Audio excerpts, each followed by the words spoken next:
حجاج بن یوسف کے بارے میں آتا ہے کہ طواف کر رہا تھا اور ایک نابینا وہاں بیٹھا دعا مانگ رہا تھا، اے اللہ مجھے بینائی عطا کر دے۔ تو حجاج بن یوسف رکا اور اس نے اس کو ٹھوکر لگائی اور کہا بندے تجھے پتہ ہے میں کون ہوں؟ اس نے کہا نہیں۔ اس نے کہا میں حجاج بن یوسف ہوں۔ اب اس کے بارے میں مشہور تھا کہ یہ بہت ہی زیادہ سخت طبیعت کا بندہ ہے، جو کہہ دیتے ہیں نا وہ پورا کر دیتا ہے۔ چنانچہ اس کا نام سن کے اندھا گھبرا گیا کہ آج میرا کس سے واسطہ پڑ گیا۔ تو حجاج بن یوسف نے کہا کہ دیکھ میں طواف کر رہا ہوں، اگر میرا طواف مکمل ہونے تک تیری بینائی ٹھیک نہ ہوئی تو میں نے تیرے قتل کا حکم دے دینا ہے۔ اور اس نے ایک پولیس والا بھی ساتھ کھڑا کر دیا کہ یہ اندھا بھاگنے نہ پائے، اور خود طواف کرنے لگ گیا۔ اب تو جی اندھے کا حال عجیب، آنسو بھی گر رہے ہیں اور کانپ بھی رہا ہے اور دعا مانگ رہے، اللہ پہلے تو بینائی کا سوال تھا، اب تو میری زندگی کا سوال۔ ایسے تڑپ کے اس نے دعا مانگی۔ کہتے ہیں کہ حجاج بن یوسف جب واپس آیا اللہ نے اس کی بینائی عطا فرما دی۔ تو حجاج بن یوسف نے اسے کہا کہ جیسے تم پہلے بیٹھے دعا مانگ رہے تھے نا، ساری عمر بیت اللہ کے سامنے اس طرح بیٹھ کے دعا مانگتے، تمہاری دعا قبول نہیں ہو سکتی تھی، کیونکہ یہ زبان سے نکل رہی تھی، دل سے نہیں نکل رہی تھی۔ اب جب تمہیں اپنی جان کا خوف ہوا، اب تڑپ کے دل سے دعا مانگی، اور دل سے جو بات نکلتی ہے اثر رکھتی ہے، پر نہیں طاقت پرواز مگر رکھتی ہے۔ تو اس لیے دعا ہمیشہ انسان ایسے مانگے کہ تڑپ کے مانگے، دل سے دعا نکلے، پھر دیکھیں اس کے بعد اللہ رب العزت کی طرف سے کیسے رحمتیں ہوتی ہیں۔ ایک بات ذہن میں رکھنا کہ جو شرفاء ہوتے ہیں نا، سخی لوگ ہوتے ہیں، ان سے اگر کوئی تھوڑا بھی مانگے نا تو وہ اپنے مقام کے مناسب زیادہ دیتے ہیں۔ مثلاً اگر کوئی مجھ سے سوال کرے تو ہو سکتا ہے میں اس کو 10 روپے دے دوں، کسی امیر سے سوال کرے وہ 1000 روپے دے دے، کسی وزیر سے بات کرے وہ 10,000 دے دے، ملک کے صدر سے جا کر مانگے تو وہ 1,00,000 روپیہ دے دے، اور اگر سعودی عرب کے بادشاہ سے مانگے تو وہ ملین میں دے دے گا، اس لیے کہ اس کا دین اتنی بڑی۔ تو دنیا کا ہر بندہ اپنی شان کے مطابق دیتا ہے۔ یہ ذہن میں یاد رکھ لیجئے، اللہ تعالیٰ جب قبول فرماتے ہیں تو بندے کو اپنی شان کے مطابق عطا فرما دیتے ہیں۔ وہ اتنے کریم پروردگار ہیں۔ چنانچہ بندے کے یعنی مانگنے والے کا دامن چھوٹا اور دینے والے کی دین بڑی ہوتی ہے۔ جس نے بھی مانگا، مجھے بچپن کا ایک واقعہ یاد ہے۔ ایک محلے کا دکاندار تھا اور میرے والد صاحب کے ساتھ اس کے بڑے اچھے تعلقات دوستانہ تھے۔ جب کبھی اس دکاندار سے میں کوئی چیز سودا لینے جاتا تو وہ سودا بھی تول دیتا، اور جب وزن پورا ہو جاتا تو کچھ اوپر بھی ڈال دیتا۔ تو مجھے یہ بات سمجھ میں نہ آتی، بہت چھوٹی عمر تھی، تو میں نے ایک دفعہ اپنے ابو سے پوچھا کہ وہ تولتا تو ہے اور جب بالکل وزن پورا ہو جاتا ہے وہ کچھ اوپر بھی ڈال دیتا ہے۔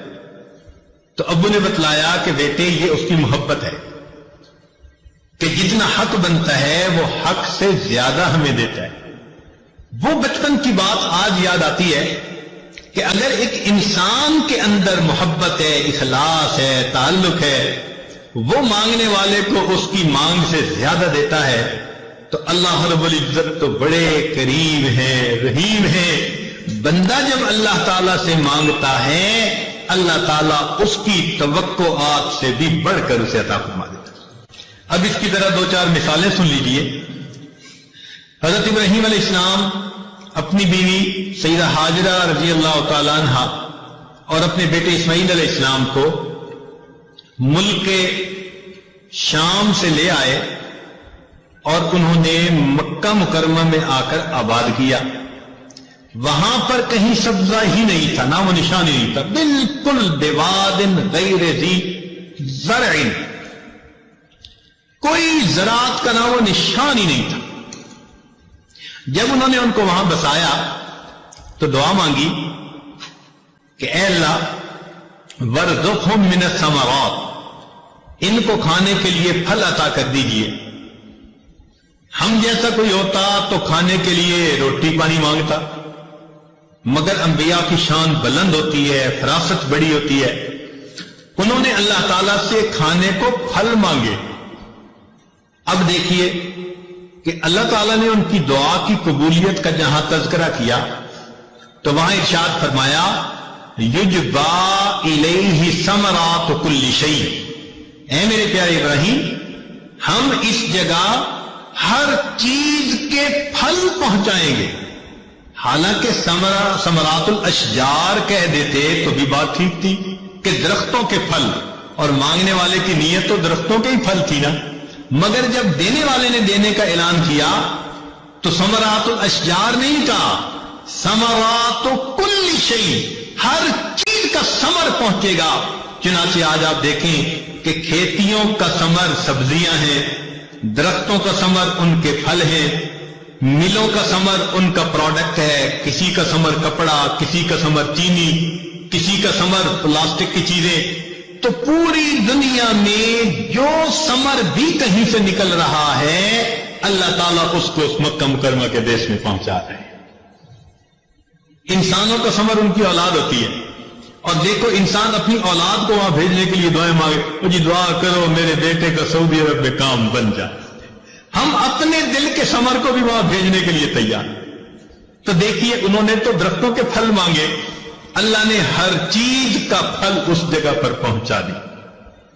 دوسری مثال، بی بی آسیہ، فرعون کی بیوی، جب اس نے ایمان قبول کر لیا، فرعون کو پتا چلا تو اس نے پہلے وارننگ دی، اور جب اس کو پتا چلا کہ یہ پکی ہے تو اس نے کہا کہ دیکھ میں تمہیں اس محل سے ذلیل کر کے نکال دوں گا۔ چنانچہ کتابوں میں تفصیل لکھی ہے، اس نے اس کو بہت سخت سزائیں بھی دی اور بہت ہی بے عزت اور ذلیل کر کے گھر سے نکالا۔ عورت کے لیے گھر سے اس کو دھکا دے دیا جانا اس سے بڑی سزا کوئی نہیں ہوتی، اس کو گھر والی کہتے ہیں نا، اور جب گھر والی کو بے گھر کر دیا جائے تو یہ اس کی زندگی کا سب سے بڑا صدمہ ہوتا ہے۔ چنانچہ اس ملکہ وقت کو اس نے اپنے محل سے ذلیل و رسوا کر کے نکال دیا۔ جب اس نے نکالا تو بی بی آسیہ نے اللہ سے دعا مانگی، رب ابن لی عندک بیتا فی الجنہ، اے اللہ مجھے اپنے قرب میں جنت کا گھر عطا کر دیجیے، کہ اس جو ہے ظالم نے مجھے دنیا میں تو گھر سے نکال دیا، اے اللہ اس گھر کے بدلے میں جنت میں آپ کے قرب کا گھر چاہتی ہوں۔ اللہ تعالیٰ کو یہ دعا اتنی پسند آئی کہ قرآن مجید میں اس کا تذکرہ کیا۔ لیکن مزے کی بات بتائیں کہ مانگنے والی نے تو فقط گھر مانگا تھا، اور دینے والے نے گھر بھی دیا اور گھر والا بھی دے دیا۔ چنانچہ روح المعانی تفسیر میں لکھی ہے کہ جب خدیجہ کبریٰ رضی اللہ عنہا کی وفات ہونے لگی تو نبی علیہ السلام نے فرمایا کہ خدیجہ جب جنت میں جانا تو میری بیویوں کو سلام کہنا۔ تو وہ بڑی حیران، اے اللہ کے نبی صلی اللہ علیہ وسلم، میں دنیا میں آپ کی پہلی بیوی ہوں، جنت میں آپ کی بیویاں کون؟ تو نبی علیہ السلام نے فرمایا کہ اللہ تعالیٰ نے بی بی مریم اور آسیہ کو جنت میں میری بیویوں میں شمار فرما لیا۔ سبحان اللہ، مانگنے والی نے گھر مانگا تھا، دینے والے کی دین کتنی بڑی ہے، اللہ تعالیٰ اس کو اپنے محبوب جیسا خامد عطا فرما دیا۔